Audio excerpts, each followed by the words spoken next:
Timothy chapter 2 verse 1, Thou therefore, my son, be strong in the grace that is in Christ Jesus. Ito po ay tema na gagamitin po namin sa aming Thanksgiving by this coming April 11 and 12. So please do pray mga kapatid, by next week na po yan. At uunahan ko po yung message at may mga bagay po kung nakita po rito sa verse na ito na pwede po nating ikalalakas at ikasisigla po ng ating spiritual na pamumuhay. Sabi ni Pablo kay Timothy, Thou therefore, my son, be strong in the grace that is in Christ Jesus. Gusto ko pong mamangatan yung ating pag-aaralan ngayong gabi, be strong in the grace. At para po sa ating panimula, sa ating introduction, makikita po natin dito yung mga tanda kung paano po tayo maging malago sa salita ng Diyos. Ano po, yung maturity. At alam po natin, hindi dapat maging stagnant sa pananampalataya ang isang mananampalataya. Many believers equate maturity with age, activity, or emotional experiences, but true maturity is measured by growth or by growing in grace. Yung totoong paglago ay nasusukat po sa paglago natin sa pamamagitan ng biyaya na nasa Panginoong Jesucristo. We grow in grace, we grow in knowledge and understanding of God's Word, rightly divided. Doon sa Colossians chapter 1 verse 9 and 10, makikita po natin doon, Colossians chapter 1 verse 9 and 10, For this cause we also, since the day we heard it, do not cease to pray for you and to desire that ye might be filled with the knowledge of His will in all wisdom and spiritual understanding. Dahil dito, kami naman mula ng araw na aming marinig ito ay hindi kami nagsisitigil ng panalangin at ng paghingi ng patungkol sa inyo upang kayo'y puspusin ng kaalaman ng kaniyang kalooban sa buong karunungan at pagkaunawa ayon sa Espiritu. So, hindi lalago ang isang mananampalataya kung walang tinatawag na spiritual understanding. Ang spiritual understanding ay mahalaga po ito sapagkat ito yung pamamaraan para tayo po ay lumago sa pananampalataya, mga kapatid. At hindi lamang po tayo dapat mapuspos o mapuno ng buong kaalaman ng kaniyang kalooban, ng buong karunungan, at maging ang spiritual na pagkaunawa. So hindi ho ito secular understanding, doon sa 1 John 5:20, alam po natin na yung unawa ay galing po sa Diyos. 1 John chapter 5 verse 20. Hindi po ito pagalingan, Sabi po ng Biblia, and we know that the Son of God is come and had given us an understanding. Nabasa natin kanina yung spiritual understanding. Hindi po ito secular understanding. Magkaiba po ang secular understanding, kahit po na magaling tayo sa secular, pero kakaiba po ang spiritual understanding. Spiritual understanding lamang po ang mayroong connection sa Diyos. Hindi ho secular understanding. Tandaan po natin. That we may know Him. Kaya ho tayo nakakilala sapagkat binigyan tayo ng kaunawaan at binigyan tayo ng pagkakilala. that we may know Him that is true, and we are in Him that is true, even in His Son Jesus Christ. This is the true God and eternal life. Kaya naunawaan po natin si Kristo yung tunay na Diyos at buhay na walang hanggan because of this spiritual understanding that God hath given unto us. Balik tayo ng Colossians chapter 1 verse 9 and 10. Colossians chapter 1 verse 9 and 10. Sabi po ng Biblia,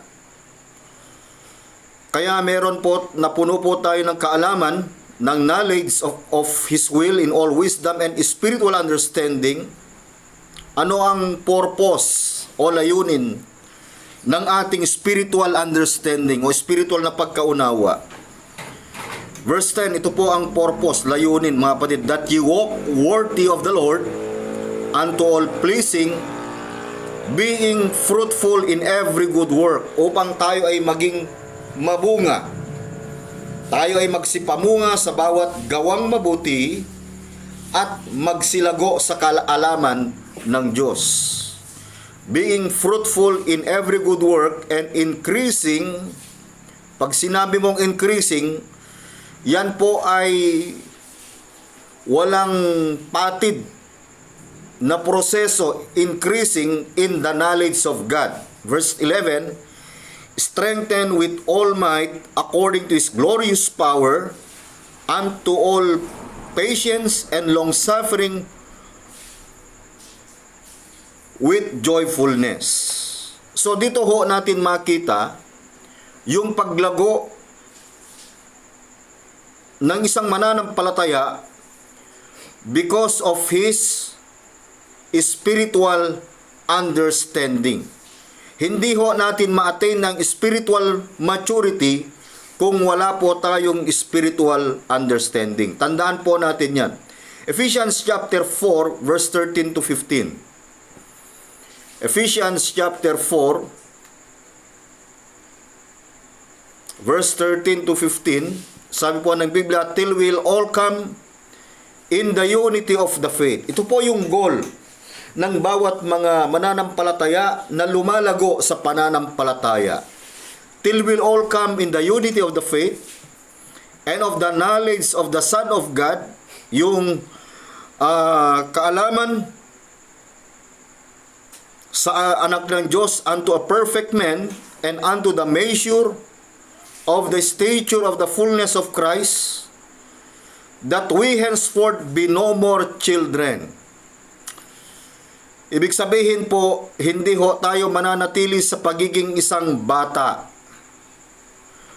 o pagiging childish character, that we henceforth be no more tossed to and fro and carried about with every wind of doctrine by the sleight of men and cunning craftiness, whereby they lie in wait to deceive. Upang tayo wag nang maging mga bata pa na napapahapay dito'y doon at dinadala sa magkakabila na lahat na hangin ng aral sa pamamagitan ng mga daya ng mga tao sa katusuhan ayon sa lalang ng kamalian. Verse 15, but speaking the truth in love. Sabi po ng Biblia, speaking the truth in love. Yung salita ng Diyos na may katotohanan. Ang pangangaral, ito po yung goal ng pangangaral, is to speak the truth in love. Wala hong magaling actually sa atin. At ang goal po natin ay may pangaral yung katotohanan. We must speak the truth in love. May grow up into Him in all things, which is the head, even Christ. Ang pinaka-goal po natin is to grow up into Him in all things. Na tayo ay mangagsilaki sa lahat ng mga bagay sa Kanya na Siyang Pangulo sa makatuwid bagay si Kristo. Kaya nga mga kapatid, ating pinag-aaralan ito upang sa ganun ay magiging malakas tayo sa biyaya ng paglago. Yung grace po rito na binabanggit ng 2 Timothy chapter 2 verse 1 ay sufficient grace, mga kapatid. Ito po yung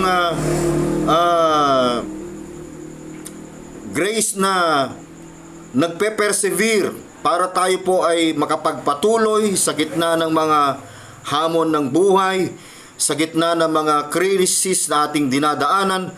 Hindi ho tayo dapat na mawalan ng pag-asa sapagkat we believe that grace is sufficient.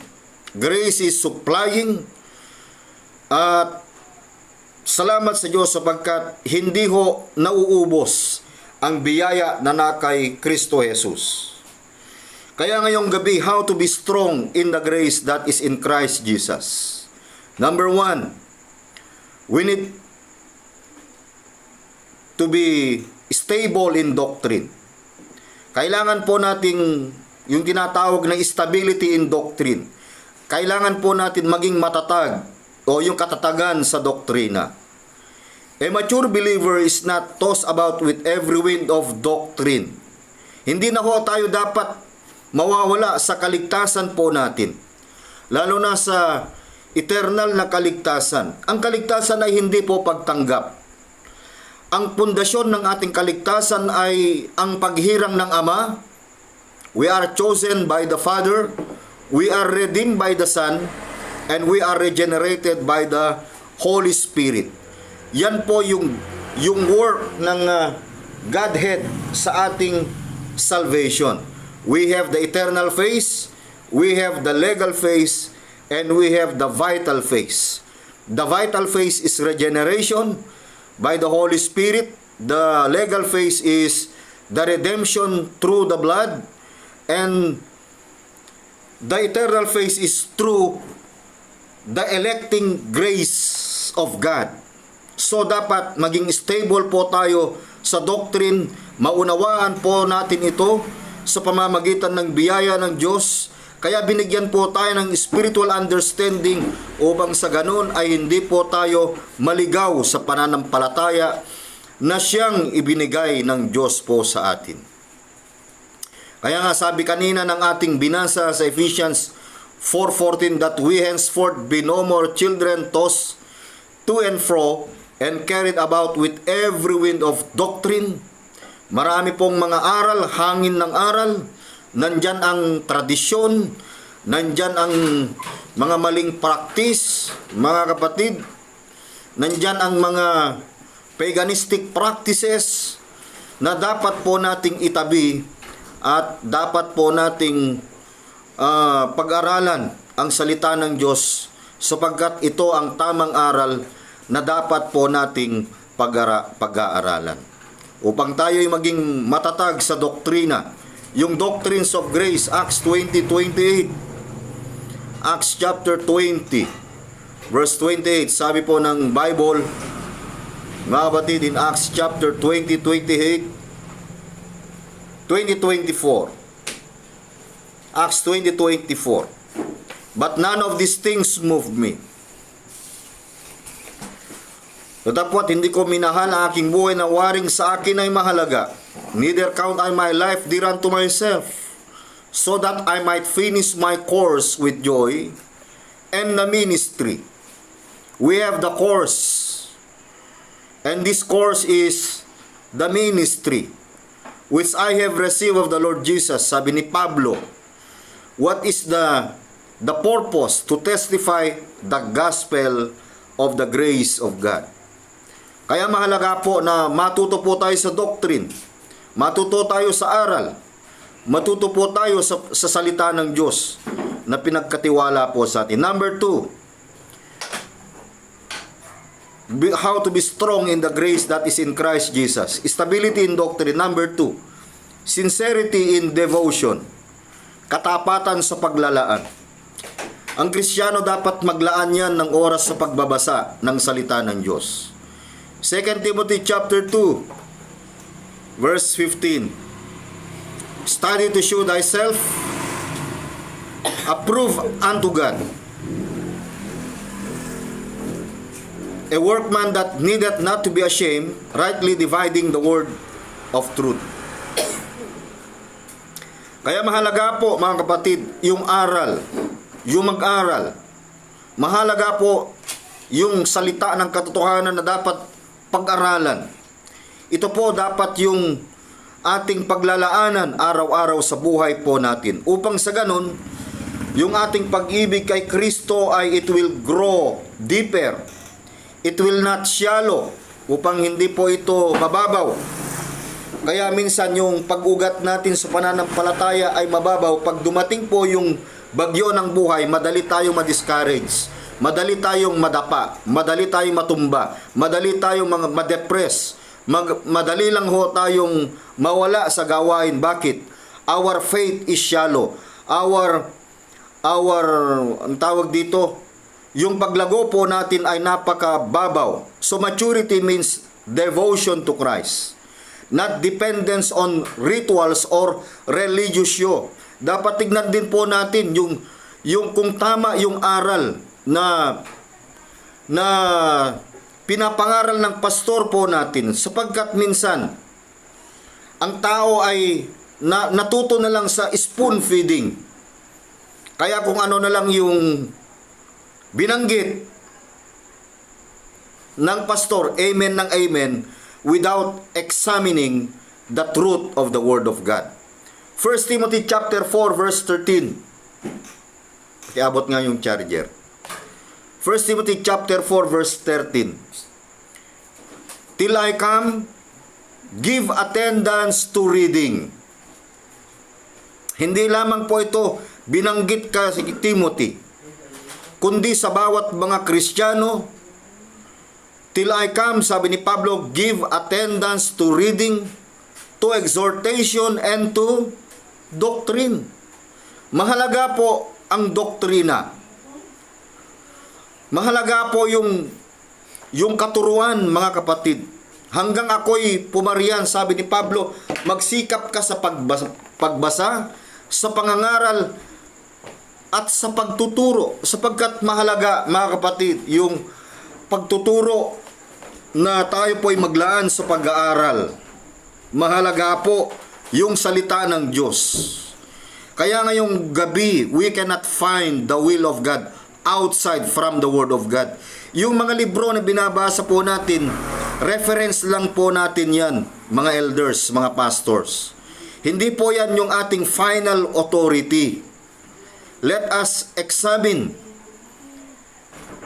the Word of God. Mga kapatid, the book through the Word of God. Kaya mahalaga po, mga kapatid, yung meron tayong katapatan sa paglalaan, sa pag-aaral. Hindi lamang po ito, yung paglago po natin ay it is not dependence on rituals or religious show. Hindi ho. Mahalaga po yan, mga kapatid, na makita po natin yung paglago bilang mananampalataya. Number 3, marami po ito. Sensitivity to error. Pagiging sensitibo sa mali. Alam mo dapat yung mali. At ang salita ng Diyos ang magtuturo ng tamang katuruan. 2 Timothy chapter 3 verse 16. 2 Timothy chapter 3 verse 16, sabi po ng Biblia, all scripture is given by inspiration of God. The scripture is our final authority. Dito natin makikita na yung salita ng Diyos ang magtuturo sa atin ng tamang aral. All scripture is given by inspiration of God and is profitable for doctrine. Tignan nyo po yung halagaan ng doktrina. Doktrina ng salita ng Diyos. Inuna yung doctrine. Ginagamit po ito for correction, for righteousness, for reproof, for correction, for instruction in righteousness. Bakit ho mahalaga yung salita ng Diyos? Sapagkat dito po manggagaling yung ating lakas. Dito po natin makikita yung paglago natin bilang mananampalataya. Dito tayo nagcha-charge every day sa salita ng Diyos. Be strong in the grace that is in Christ Jesus, we need to be sensitive. Meron tayong sensitivity to error. Akala ko noon, nung tumanggap ako sa Panginoon, akala ko yun na yung kaligtasan. Mali pala. Ang Diyos palang tumanggap. Sabi ng Ephesians 1:6, we are accepted in the beloved. Akala ko noon kapag ako ay tumanggap sa Panginoon, saka pa lang ako magkakaroon ng buhay na walang hanggan. Hindi pala.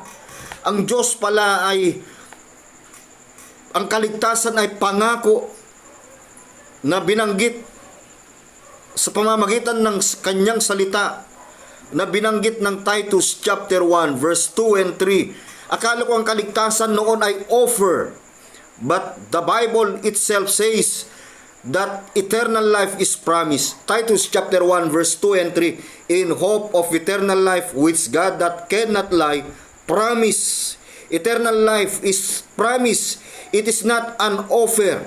Kaya ito yung ginagamit ng mga nagso-soul winning. Hindi ho tayo nagso-soul winning, mga kapatid. Evangelism ang gawa po natin. Wala tayong karapatang mag-soul winning. Ang Holy Spirit ang nagso-soul winning. Ang Panginoon Kristo nagbigay ng spiritual na kaunawaan, spiritual understanding. Kaya nung nagkaroon tayo ng spiritual understanding, nakita natin ito, na yung eternal life ay it was promised before the world began. Kailan ka nakakilala? In due time manifested His word, verse 3, through preaching which is committed unto me, according to the commandment of God our Savior. Maturity sharpens your discernment. Dito ka lumalakas sa pamamagitan ng biyaya na ito na kay Kristo. Maturity sharpens your discernment.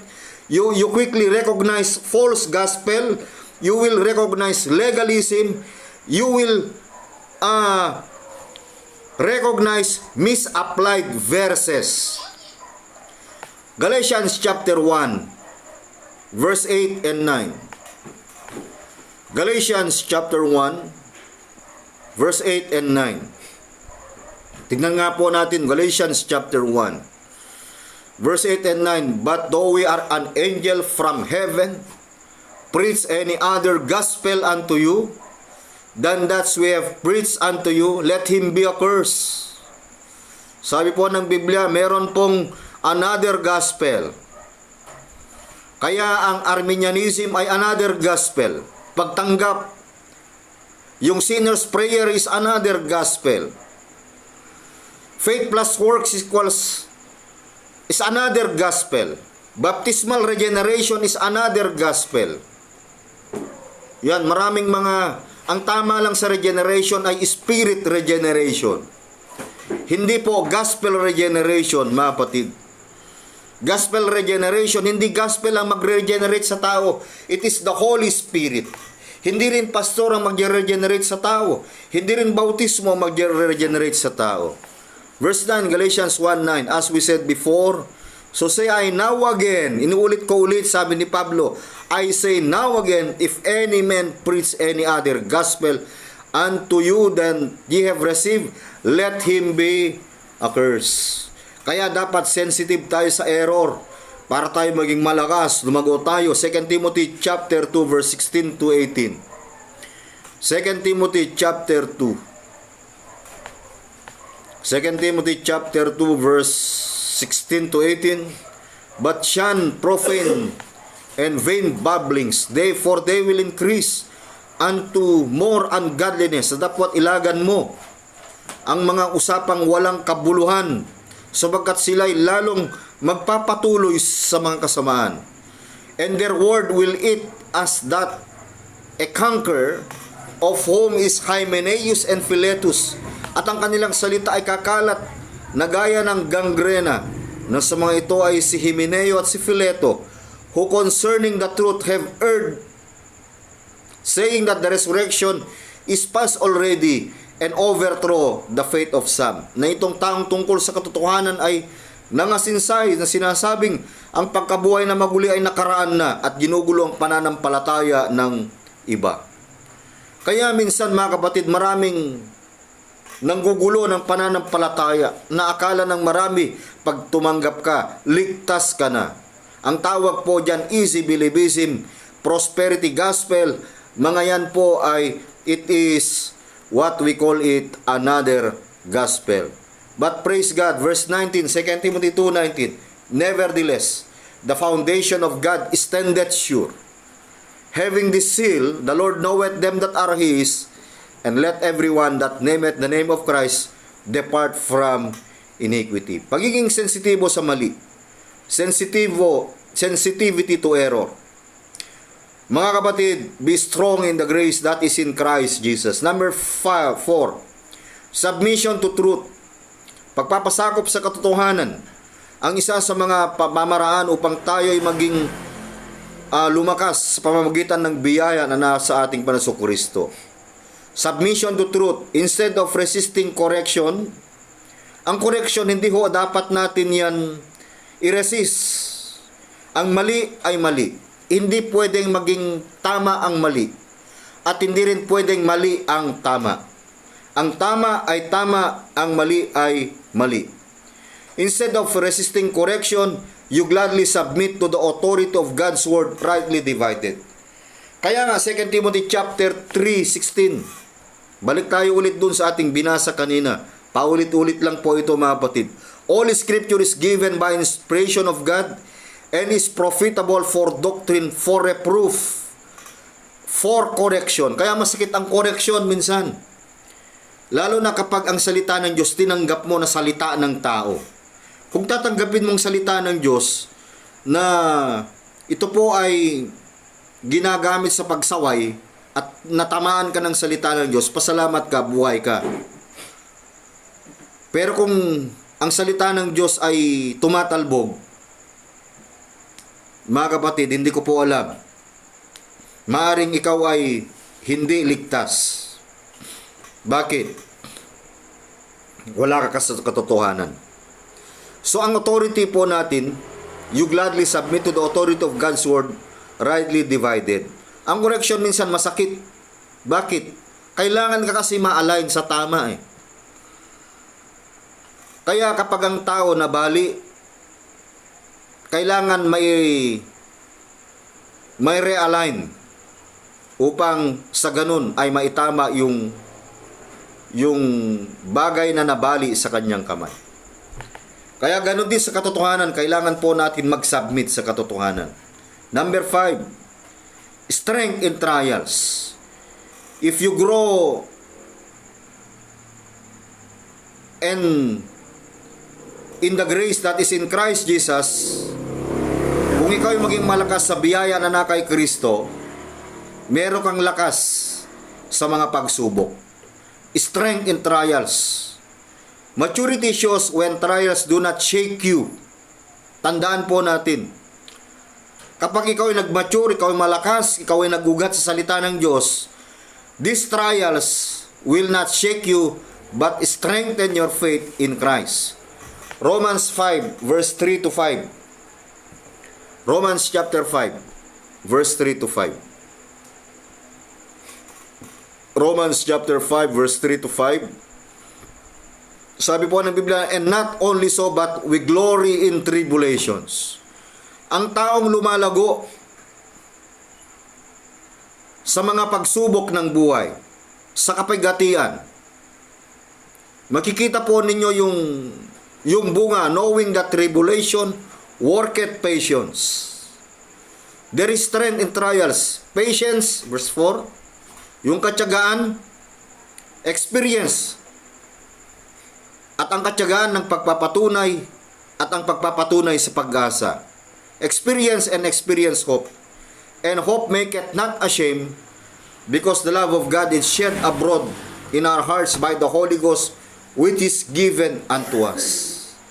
Alam nyo, kapag ikaw ay malakas sa mga subok ng buhay dahil sa biyaya na kay Kristo, hindi ka basta-basta nadi-discourage, hindi ka basta-basta nadidismaya, hindi ka basta-basta bumibigay. Mga kapatid, hindi ka basta-basta nawawala sa tamang landas ng paglingkod. Bakit? Alam mo ang totoo, alam mo ang tama. Bakit? Meron kang lakas sa mga pagsubok. 2 Corinthians chapter 12, verse 9 and 10. 2 Corinthians chapter 12, verse 9 and 10, sabi po ng Biblia, and he said unto me, my grace, be strong in the grace that is in Christ Jesus. Sabi ni Pablo, my grace, sabi ng Panginoon kay Pablo, my grace is sufficient for thee. For my strength is made weakness. For my strength is made perfect in weakness. Most gladly, therefore, I rather glory in my infirmities, that the power of Christ may rest upon me. At siya nagsabi sa akin, ang aking biyaya ay sapat na sa iyo, sapagkat ang aking kapangyarihan ay nagiging sakdal sa kahinaan. Kaya't bagkus akong nagmamapuri na may malaking galak sa aking kahinaan upang manahan nawa sa akin ang kapangyarihan ni Kristo. Makikita po natin, hindi yung galing ni Pablo, hindi yung talino ni Pablo, hindi yung pagiging atore ni Pablo ang naitaas, kundi yung lakas, yung biyaya ng Diyos na ang kanyang kalakasan na siyang nagpatibay at nagpalakas sa kanya sa kabila ng kanyang kahinaan. Verse 10, therefore, I take pleasure in infirmities, sabi ni Pablo, in reproaches, in necessities, in persecutions, in distresses, for Christ's sake, for when I am weak, then I am strong. Kaya hindi yung lakas ni Pablo ang nakikita sa kanya, kundi yung lakas, yung biyaya, yung kalakasan ng biyaya na nasa Panginoon. Kaya nga mga kapatid, salamat. Kaya sabi ni Pablo kay Timothy, be strong in the grace that is in Christ Jesus. Number 6, steadfastness in service. Alam nyo, kung tayo po may lakas ng biyaya sa Panginoon, meron tayong katatagan sa paglilingkod. Meron tayong steadfastness. Ang tawag dito po ay steadfastness in grace. We have strength in grace, submission in grace, sensitivity in grace, sincerity in grace, stability in grace. Puro grace po yan. Number 6, steadfastness in grace or steadfastness in service. Hindi ho tayo tayo po ay nakakapagpatuloy lamang sa biyaya sa paglilingkod dahil sa biyaya ng Panginoon. Ano ba yung sabi ni Pablo? 1 Corinthians 15:10. 1 Corinthians chapter 15 verse 10. Sabi ni Pablo, but by the grace of God, I am what I am, and in His grace which was bestowed upon me was not in vain. But I labored more abundantly than they all, yet not I. Sabi ni Pablo, hindi niya itinaas yung kanyang sarili dahil sa akin magandang ministry, dahil sa akin magandang church, dahil sa akin lumalago ang gawain. Hindi. Yet not I, sabi ni Pablo, but by the grace of God which was with me. Dahil sa akin hindi naligtas ang miyembro. Hindi ho ganun. Sabi ni Pablo, yet not I, but by the grace of God. Yung serving grace. Kaya nagpapatuloy because of that serving grace, because of that sufficient grace, because of that supplying grace, because of that steadfastness in grace, but by the grace of God, sabi ni Pablo,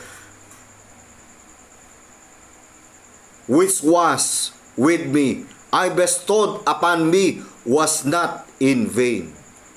Na yung aking paglilingkod ay hindi po mawawalan ng kabuluhan. Yun po yung biyaya na hawak po natin na meron po sa atin. You serve from love and grace, not compulsion or recognition. Ang Kristiyano hindi ho yan nire-recognize dahil faithful siya or loyal siya or every year nire-recognize siya dahil malaki ang giving. Merong certificate of recognition, hindi ho kailangan. Hindi po compulsory po yan. Sabi ni Pablo, nakakapaglingkod lang siya, yet not I, but by the grace of God. A mature believer labors for the edification of others. Kaya nga, nag-conclude si Pablo, 1 Corinthians 15:58. Anong sabi ni Pablo? 1 Corinthians 15:58, therefore, my beloved brethren, be ye steadfast. Nandyan yung steadfastness in grace, unmovable. Unmovable. Always abounding in the work of the Lord, for as much as you know that your labor is not in vain in the Lord. Meron katatagan sa paglilingkod. Kaya sabi ni Pablo, be strong in the grace that is in Christ Jesus. Number 7, selflessness in conduct. Walang pag-iimbot sa pag-uugali. Dapat ang isang Kristiyano hindi po self-centered. Kay Kristo lang siya. Maturity shows. Ang pagiging maturity nagpapakita when you esteem others better than yourself and seek unity in the body. Philippians chapter 2 verse 3 and 4. Philippians chapter 2 verse 3.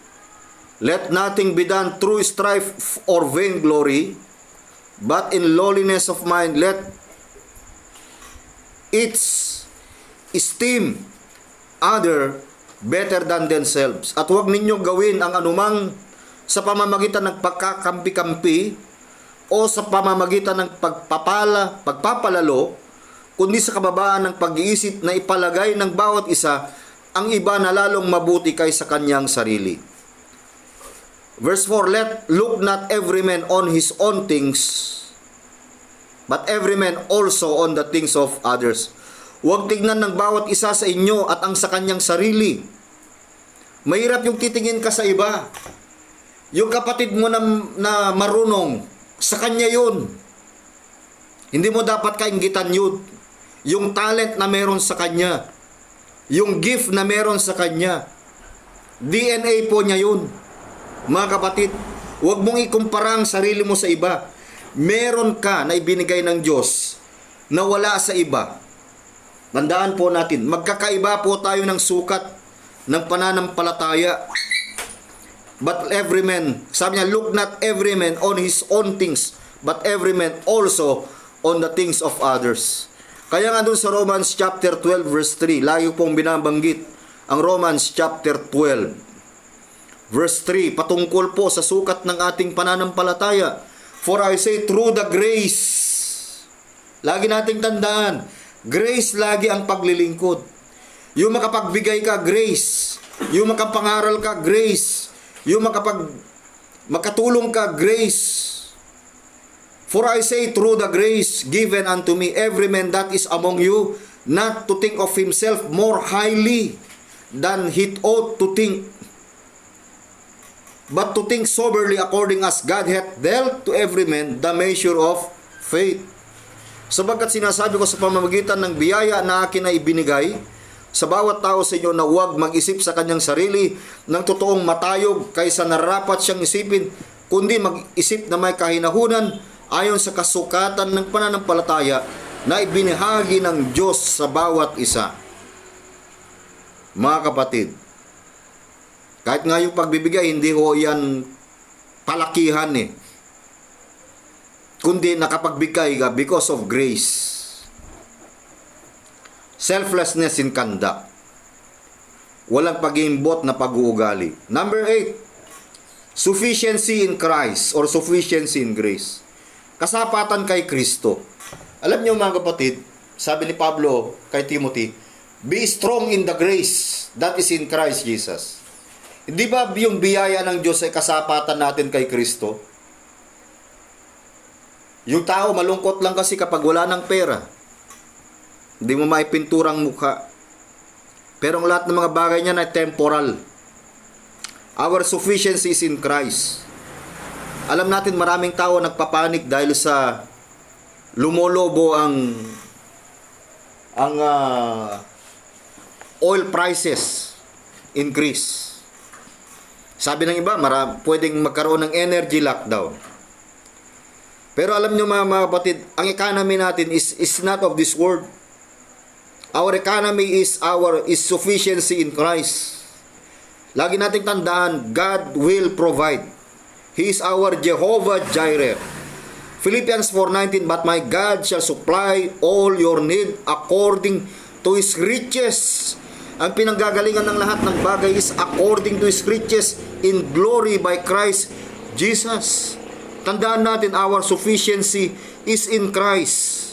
Colossians chapter 2 verse 9 and 10. Colossians chapter 2 verse 9 and 10, sabi ni Pablo, for in Him dwelleth all the fullness of the Godhead bodily, and ye are complete in Him which is the head of all principality and power. Principality and power. Tayo po ay sapagkat sa Kaniya ay nananahan ang buong kapuspusan ng pagka-Diyos. Si Kristo po ito, sa kahayagan ayon sa laman. And ye are complete in Him. At sa Kanya kayo ay napuspos na siyang Pangulo ng lahat ng pamuno at kapangyarihan. We are complete in Him. Mga kapatid, wala ho tayong pwedeng hanapin pa na bagay sa labas sapagkat we are complete in Christ. Our sufficiency is in Christ. You are no longer chase signs, experience, or man-made traditions. Christ become your all in all. 2 Corinthians chapter 12 verse 9. 2 Corinthians chapter 12 verse 9, and He said unto me, nabanggit na po natin ito, my grace is sufficient for thee, for my strength is made perfect in weakness. Most gladly therefore I will rather glory in my infirmities, that the power of Christ may rest upon me. Number 9, mga batid, be strong in the grace that is in Christ Jesus. Paano ba tayo maging malakas sa biyaya na kay Kristo? Dapat meron kang spiritual appetite, number 9. O pagkagutom sa spiritual. Pero kung wala kang spiritual appetite, ibig sabihin, you are dead. You are not spiritually resurrected or spiritually regenerated or spiritually revived. Why? Bakit? Wala kang spiritual appetite. Wala kang pakagutom sa spiritual. Hindi ka magiging malakas sa pamamagitan ng biyaya na kay Kristo kung wala kang spiritual appetite. Yung ating paglago ay nagsisimula sa pamamagitan ng gatas ng salita ng Diyos. Mahalaga po yung gatas. Sabi ni Pedro, mahalaga yung gatas ng salita ng Diyos. 1 Peter 2:2, as newborn babes, desire the sincere milk of the word, that ye may grow thereby. If so be ye have tasted, merong spiritual na panlasa, merong appetite. If so be ye have tasted that the Lord is gracious. Kaya makikita po natin yung merong grace in growing. And there is hindi lamang growing in grace, but grace in growing. Naalala ko po ito, tema po natin ito noon dyan sa Piddig, ano po? Yung grace in growing, or growing in grace. Sa pamagitan ng Elder Manny, if so be ye have tasted that the Lord is gracious. Why?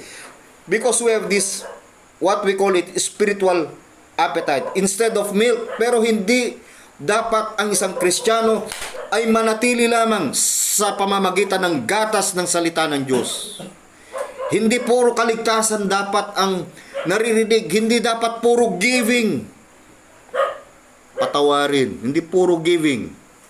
Kailangan din po natin ng karne. Kailangan natin ng karne ng salita ng Diyos. Kailangan natin ng meat. Ibig sabihin, yung deeper truth of God's Word, especially the doctrines of grace. 1 Corinthians 3:2.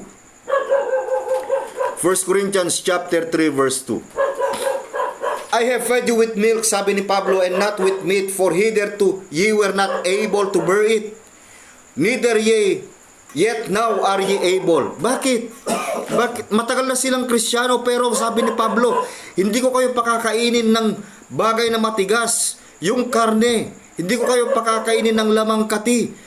Kasi kinakandili ko kayo sa pamamagitan ng gatas, sapagkat sila, sa tagal na nila, they are carnal. Alam niyo yung carnal spirit, yung pagiging mga tao na ito ay nasa laman, namumuhay sa karnalidad.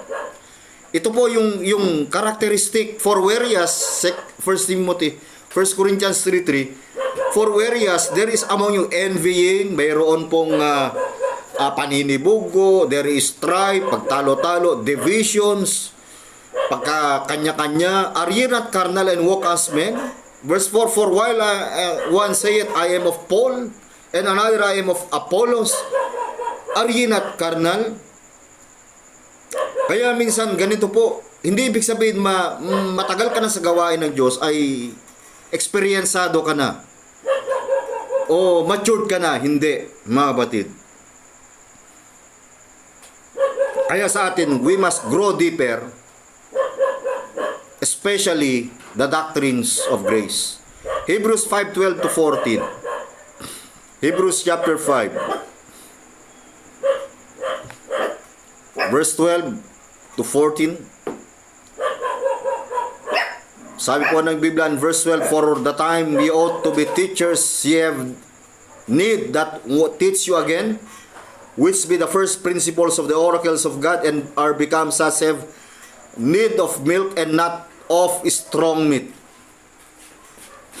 Sapagat nang kayo'y nangararapat na maging mga guro, dahil sa kaluwatan ay muli kayo'y nangangailangan na kayo turuan ninuman na mga unang simulain ng aral ng Diyos, at naging tulad sa mga nangangailangan ng gatas at hindi ng pagkaing matigas. For everyone that useth milk is unskillful in the word of righteousness, for he is a babe. But strong meat belongeth to them that are full age, even those who by reason of use have their senses exercised to discern both good and evil. Kaya hindi lamang po sa pamagitan ng mga gatas mananatili ang isang Kristiyano, kundi dapat din yung pagkaing matigas para sa mga may gulang, sa makatuwid ay doon sa pamagitan ng pamimihasa ay nangasana ang kanilang mga pakiramdam upang makilala ng mabuti at masama. Kaya kailangan po nating ng pagkagutom sa spiritual. Mahalaga po yung spiritual appetite. Matthew 4:4, men shall not live by bread alone, but by every word of God that proceedeth out of His mouth. Last, number 10, soundness in hope. Katatagan sa pag-asa. Ito po yung malaga na tayo maging malakas na nasa biyaya na kay Kristo. Meron pong soundness in hope, katatagan sa pag-asa. You live with confidence in the blessed hope. You live with confidence in the blessed hope. And what is our blessed hope? Titus 2:13. Looking for that blessed hope and the glorious appearing of the great God and our Savior, Jesus Christ, who gave Himself for us that He might redeem us from all iniquity and purify unto Himself a peculiar people, zealous of good works. Meron tayong katatagan sa pag-asa. We have this confidence. Our confidence, we are living with this confidence in that blessed hope, the appearing of Christ for His body, the glorious appearing of the great God and the Lord Jesus Christ and our Savior Jesus Christ. Philippians 3:20 and 21. Philippians chapter 3 verse 20 and 21. For our conversation is in heaven, our citizenship is in heaven, for whence also we look for the Savior, the Lord Jesus Christ. What is the purpose of His coming? Who shall change our vile body that it may be fashioned like unto His glorious body. Pag sinabing vile body, that is a sinful body, corruptible body, mortal body. This vile body, someday, mga batid, it will become an incorruptible body and immortal body. Ito yung ating pinakahintay, yung ating tinatawag na final phase of our salvation. It will be fashioned like unto His glorious body, our glorified body, according to the working whereby He is able even to subdue all things unto Himself. Kaya dapat tayo magpalakas sa biyaya na kay Kristo, mga kapatid. Sabi natin kanina, how to be strong. Stability in doctrine. Number 2, sincerity in devotion. Number 3, sensitivity to error. Number 4, submission to truth. Number 5, strength in trials. Number 6, steadfastness in service. Number 7, selflessness in conduct. Number 8, sufficiency in Christ. Number 9, spiritual appetite. Number 10, soundness in hope. And in our conclusion, true maturity is not about how long you have been saved. Yung saved dito, how long have you been saved? That is the practical salvation, or how much you do for God. It is about growing in Christ. It is all about grounded in sound doctrine. It's all about guided by grace. And it's all about glorifying God through a transformed walk. Mahalaga po yan, mga kapatid. Kaya umaga, ngayong gabi, makikita po natin yung 10 bagay na ito. Study, stand, submit, serve, separate, strengthen, seek, stay, share, and set your hope on Christ's coming. Spiritual maturity is not measured by activity or age, but by stability in Christ. Stability in Christ and sensitivity to His truth revealed through the Word of God. Magandang gabi po at nawa pinagpala tayo ng Panginoon.